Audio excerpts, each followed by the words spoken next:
یہ ذرا سنیے کہا کیا۔ اللہ تعالیٰ نے محافظین حرمین کا جو شرف ہے وہ پاکستان کو دیا ہے۔ سن لیا آپ نے۔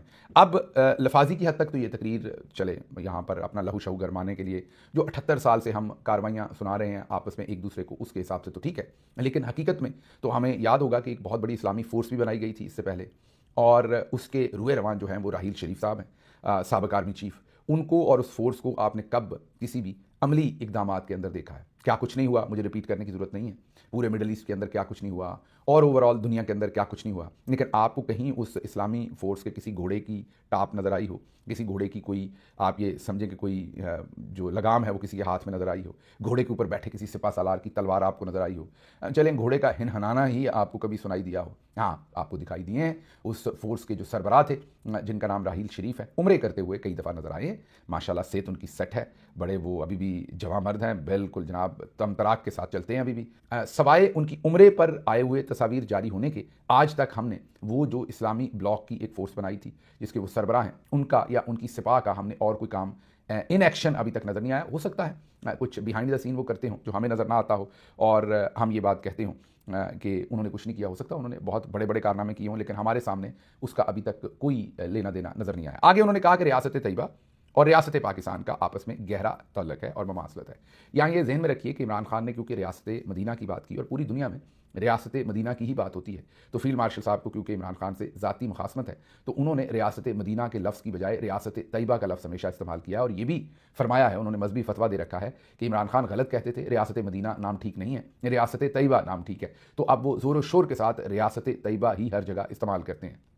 تو انہوں نے کہا کہ یہ جو دونوں ریاستیں ان کا گہرا تعلق ہے، اور پھر انہوں نے کہا کہ ریاست طیبہ اور ریاست پاکستان کا قیام کلمہ طیبہ کی بنیاد پر رمضان کے بابرکت مہینے میں ہوا۔ اچھا، اب یہ جو پہلی بات اور دوسری بات انہوں نے کہی، پہلے ذرا سن لیجئے کہا کیا ہے، پھر آپ کو بتاتا ہوں۔ ریاست پاکستان اور ریاست طیبہ ان کا پہلے دن سے آپس میں ایک تعلق ہے۔ ریاست طیبہ اور ریاست پاکستان جن کے بننے کی وجہ ایک، جن کا نام ایک، جن کا مہینہ ایک، رمضان کا مہینہ 27 رمضان المبارک۔ سن لیا آپ نے۔ اب جو ریاست طیبہ اور پاکستان کا گہرا تعلق ہے، یہ تو ہم یہی کہہ سکتے ہیں کہ لفظی تعلق تو ہے، لیکن عملی طور پر تو زمین آسمان کا فرق ہے، کیونکہ ریاست مدینہ جسے آپ ریاست طیبہ کہہ رہے ہیں، اس میں حضرت عمر فاروق رضی اللہ عنہ کو 4 چادروں یا 2 چادروں کا بھی حساب دینا پڑتا تھا۔ آپ نے تو پوری زندگی کی استثناء لے لی۔ علماء آپ سے تو ڈرتے ہیں، ٹھیک ہے آپ کے بارے میں فتویٰ تو نہیں دے سکے، لیکن استثناء پہ تو انہوں نے فتویٰ دے دیا ہے، انہوں نے کہہ دیا ہے کہ یہ غیر اسلامی ہے، غیر شرعی ہے جو استثناء آپ نے دی ہے۔ اب آپ اپنے آپ کو اس یہ جو ریاست آپ کہہ رہے ہیں پاکستان کرنٹلی، اس کے سربراہ سمجھتے کیا آپ بنے ہوئے ہیں، اور آپ کہتے ہیں مجھے اللہ نے چوز کیا ہے، اور علماء کرام کہہ رہے ہیں کہ جو استثناء آپ نے لی ہے وہ غیر شرعی ہے، تو آپ خود ہی اس میں کیا ریلیشن شپ ہے، مماثلت کیا ہے، وہ آپ خود ہی ڈھونڈ لیجئے، ہمیں تو نظر نہیں آ رہی۔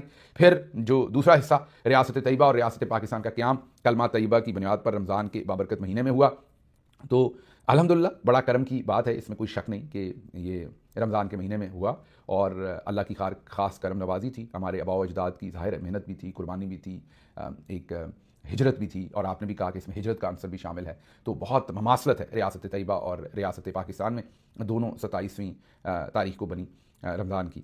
ہمیں یہ بھی ساتھ بتایا گیا تھا کہ رہتی دنیا کے لیے پاکستان بنا ہے، کیونکہ 27ویں رمضان کو بنا ہے تو پاکستان کو کچھ نہیں ہو سکتا، ہم بھی یہی بلیو کرتے رہے۔ پھر ہم نے جب ہسٹری پڑھی تو پتہ چلا کہ نہیں، ہو چکا ہے۔ ریاست پاکستان 27ویں رمضان کی رات کو 1947 کو بنی تھی، پھر 1971 کو ٹوٹ گئی تھی، 2 حصے ہو گئی تھی۔ تو یہ جو ہمیں بتایا گیا کہ کچھ نہیں ہو سکتا، یہ غلط ہے۔ اللہ میاں کا یہی جو انصاف کا نظام ہے، یہی بہت خوبصورت ہے۔ اللہ میاں نے کسی کو استثناء نہیں دی ہوئی، کسی کو ایسی کوئی چیز طاقت نہیں دی کہ وہ رہتی دنیا تک رہنی ہے، سوائے اس ذات کے اپنی، اللہ کی اپنی ذات ہے جس نے رہتی دنیا تک ایسے ہی رہنا ہے، باقی کسی کو ایسی انہوں نے کوئی طاقت نہیں دی۔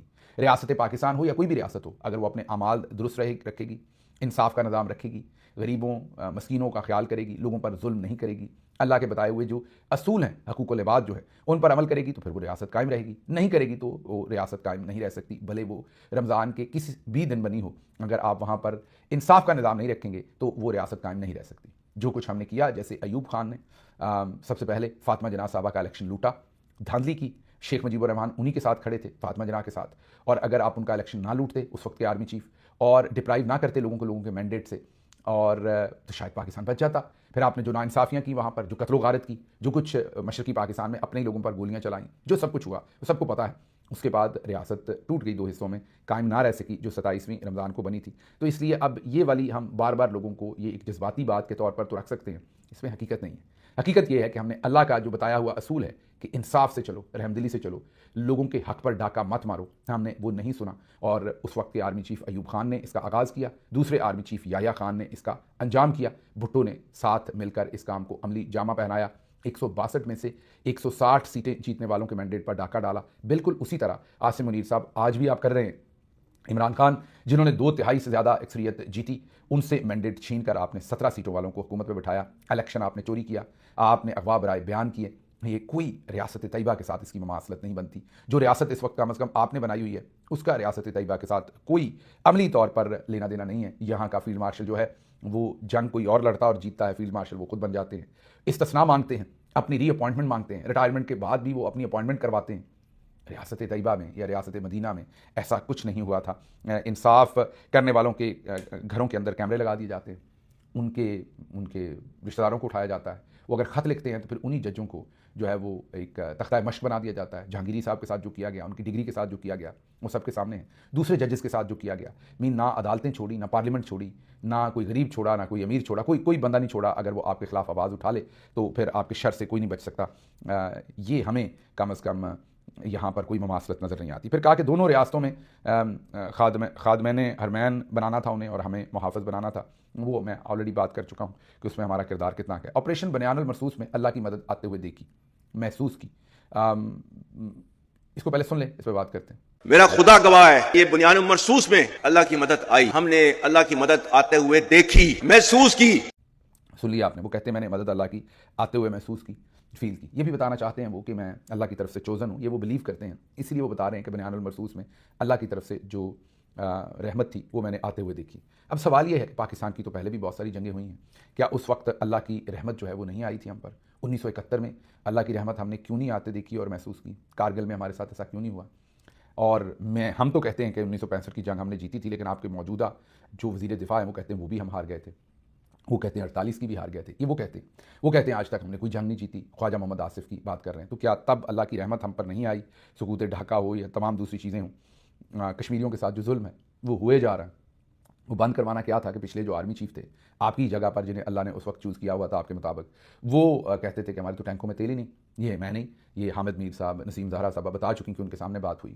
اور اب یہ سمجھ نہیں ہے کہ اس وقت اللہ کی رحمت ہم تک کیوں نہیں پہنچی جو آپ محسوس کر رہے تھے، اب پہنچی.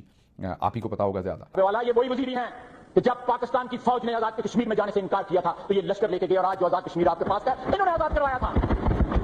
یہ پاکستانی فوج کا تحفہ نہیں ہے، یہ ان قبائلی لشکروں کا تحفہ ہے جنہوں نے وطن عزیز کی آزادی کے 6 ماہ بعد ہی اپنے خون کا نذرانہ پیش کیا. جناب والا، سینکڑوں اور ہزاروں ارب بلکہ tens of thousands of billions of rupees and dollar جو ہے ہم نے پچھلے 58 سال کے دفاعی بجٹ پہ خرچ کیے. اور داستان کیا ہے؟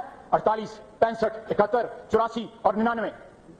کوئی آزاد کمیشن جو ہے اس ملک کے نمائندوں کا اگر بٹھا دیں اور ان 5 جنگوں کی انکوائری کروائیں تو کسی بھی شخص میں ایک رتی بھر بھی جو سیلف ریسپیکٹ ہوگا تو اس کا سر جو ہے جھک جائے گا. لیکن آج بھی یہ پوری امپیونٹی کے ساتھ اپنا سینہ چوڑا کر کے ڈیفنس بجٹ کو کلیم کر رہے ہیں اور مانگ رہے ہیں قوم سے. قوم کی ہڈیوں سے گوشت تک جو ہے انہوں نے نچوڑ لیا ہے اور اتار لیا ہے. قوم ایبجیکٹ پاورٹی میں رہ رہی ہے، قوم جاہل ہے، مفلس ہے، غریب ہے، پانی کا پینے کا پانی نہیں ملتا، اور اگر پیتی ہے تو اس کو گیسٹرنٹائٹس ہوتا ہے. پھر آپ نے کہا کہ اسلامی ریاست میں ریاست کے علاوہ کوئی جہاد کا حکم اور فتویٰ نہیں دے سکتا. سنیے، کسی بھی اسلامی ریاست کے اندر ریاست کے علاوہ کوئی جہاد کا حکم نہیں دے سکتا. سن لیا. اب ریاست کون ہے یہ فیصلہ کرنا پڑے گا. ایک ایسا ادارے کا ایک آفیسر جو ریٹائر ہو چکا ہے اور مسلط ہے ڈنڈے کے زور پر، کیا وہ ریاست ہے؟ یا جو الیکشن لوٹ کر اس نے ایک ریاست بنا دی ہے، مین مریم نواز جیسی شخصیت جو الیکشن ہار چکی ہے اس کو وزیر اعلیٰ بنا دیا، اس کے چچا کو جو الیکشن ہار چکے ہیں ان کو وزیر اعظم بنا دیا، 17 سیٹوں کے اوپر اپنی مرضی کی اسمبلی بنائی، نمبر پورے نہیں تھے، مزید لوٹ مار کی، پی ٹی آئی کو مزید نکالا. پہلے بھی ان کے ساتھ جو کیا آپ نے وہ آپ کے سامنے ہے، مین ممبران کے ساتھ، اور ہماری جماعت سے جیسے آپ نے الیکشن کا سمبل چھینا، سب کچھ جو بھی کیا عدالتوں کے ذریعے، اس سے آپ نے ایک جعلی جھوٹی ریاست بنائی. اس جعلی جھوٹی ریاست سے آپ نے اپنے آپ کو مزید طاقت دی، ایکسپینشنز نہیں، ترامیم کروائیں، اپنے آپ کو فیلڈ مارشل بنوا لیا، آپ نے اپنے آپ کو استثناء دلوا لیا. اب آپ فیصلہ کریں گے تو یہ تو ریاست کا فیصلہ نہیں ہے. میں یہ نہیں کہہ رہا کہ کسی کو وہاں پر جہاد کے نام پر، میں تو یہ ہمیشہ کہتا ہوں کہ جہاد کے نام پر کسی کو بھی وہاں پر انتشار کرنے کی اجازت نہیں ہونی چاہیے، لیکن پھر عوام کی رائے ہونی چاہیے نا. عوام کی ایک حکومت ہونی چاہیے، عوام کی ریاست ہونی چاہیے. یہ تو عوام کی ریاست نہیں ہے، یہ تو آپ کا ایک فرد واحد کا فیصلہ ہے. جو کچھ بھی آپ کر رہے ہیں فرد واحد ہیں، اور آپ نے اب جس طرف کو آپ کا دل کرتا ہے آپ جہاد ڈکلیئر کر دیتے ہیں. یہ بھی بہت خطرناک بات ہے، یہ بھی فتنے کو جنم لے سکتی ہے. تو اس لیے یہ بھی ایک بڑی خطرناک بات ہے. افغان طالبان کی پشت پناہی سے دہشت گردی کے ذریعے ہمارے معصوم بچوں کو نشانہ بنایا جا رہا ہے. 70% جو وہاں سے لوگ آتے ہیں وہ آپ یہ کہہ رہے ہیں کہ وہ افغانی ہوتے ہیں. اچھا، اب یہ بڑی امپورٹنٹ بات ہے. ہم تو نہیں کہہ سکتے ہوتے ہیں کہ نہیں، آپ ہی کو پتہ ہے کیونکہ آپ بارڈرز کو کنٹرول کرتے ہیں. لیکن کچھ سوالات ہیں کہ معصوم بچوں کو جنہوں نے قتل کیا، شہید کیا، APS کے سب کو یاد ہوگا.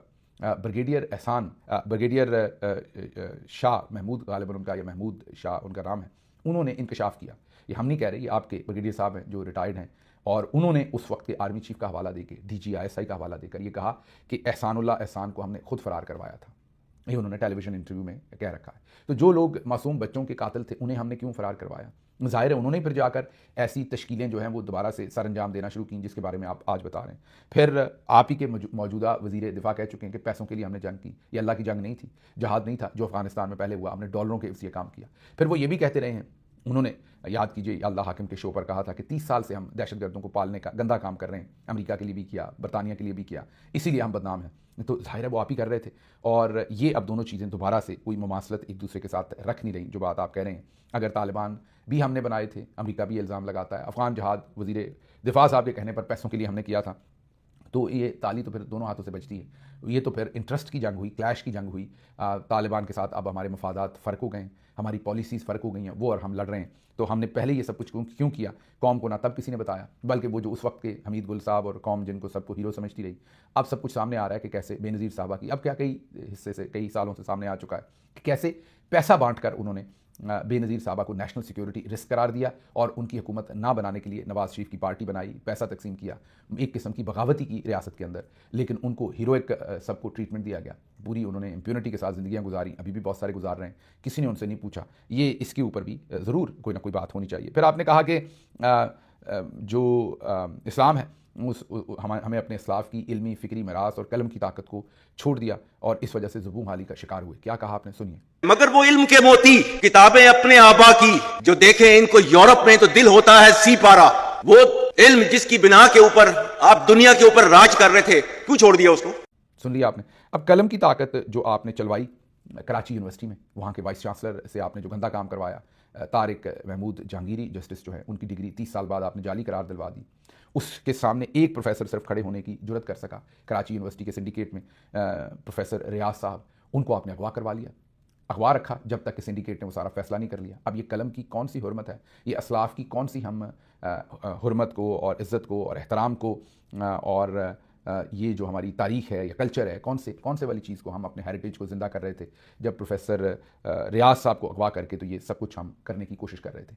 تو اس کا بھی ہمیں ظاہر ہے جواب ڈھونڈنا چاہیے. پھر آپ نے کہا کہ اللہ کے نبی صلی اللہ علیہ وسلم کی حدیث ہے کہ وہ مسلمان نہیں جس کے ہاتھ اور زبان سے کسی اور مسلمان کا نقصان ہو. یہ حدیث نہیں ہے کہ وہ مسلمان نہیں جس کے ہاتھ اور زبان سے کسی اور مسلمان کا نقصان ہو. اب اس سٹیٹمنٹ نے تو ہمیں پریشانی کر دیا ہے. کم از کم یہ جملہ آپ کے منہ سے تو اچھا نہیں لگتا. مین کوئی بچہ نہیں، کوئی عورت نہیں جو محفوظ وہاں پر محسوس ہو. آپ کے ہاتھ سے نہ لوگوں کا مینڈیٹ محفوظ رہا. جو 8 فروری کو آپ نے چوری کیا، حلف کی خلاف ورزی تو پہلے ہی ہو گئی آپ کی، اپنے حلف کی جو تھی.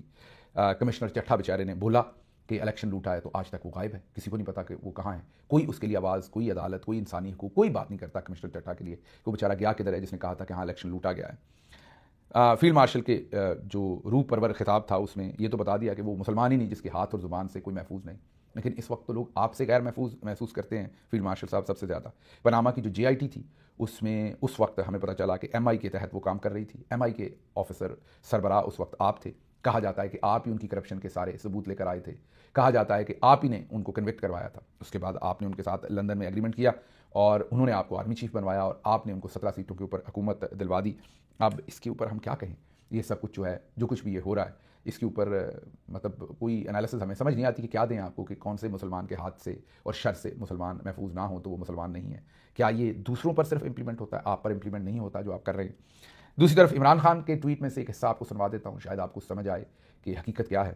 ہماری روایات نہیں کہ عورتوں اور بچوں پر ظلم کیا جائے. ہمارے دین میں تو دوران جنگ بھی خواتین کو بخش دیا جاتا ہے، مگر یہاں محض سیاسی اختلاف پر خواتین پر ظلم ڈھائے جا رہے ہیں. میری بہنوں اور دیگر خواتین کے ساتھ اڈیالہ جیل کے باہر جو بدسلوکی اور ظلم ہو رہا ہے، اس پر مجھے شدید دکھ اور افسوس ہے. جو سلوک بشرا بی بی، ڈاکٹر یاسمین راشد، ماہرنگ بلوچ اور دیگر خواتین کے ساتھ کیا جا رہا ہے، وہ اسلامی روایات اور اخلاقیات کے برعکس ہے. میری اہلیہ بشرا بی بی کو صرف مجھ سے بغض میں قید تنہائی میں ڈالا ہوا ہے، حالانکہ ان کا تو سیاست سے کوئی تعلق نہیں تھا. وہ ایک گھریلو خاتون ہے. عمران خان صاحب نے جو حالیہ ٹویٹ ہے اس میں آپ کے سامنے فرق رکھا ہے کہ کیسے کچھ لوگوں کے شر سے اور ان کے ہاتھ سے اور ان کے ظلم سے مرد تو مرد، خواتین بھی اب محفوظ نہیں ہیں.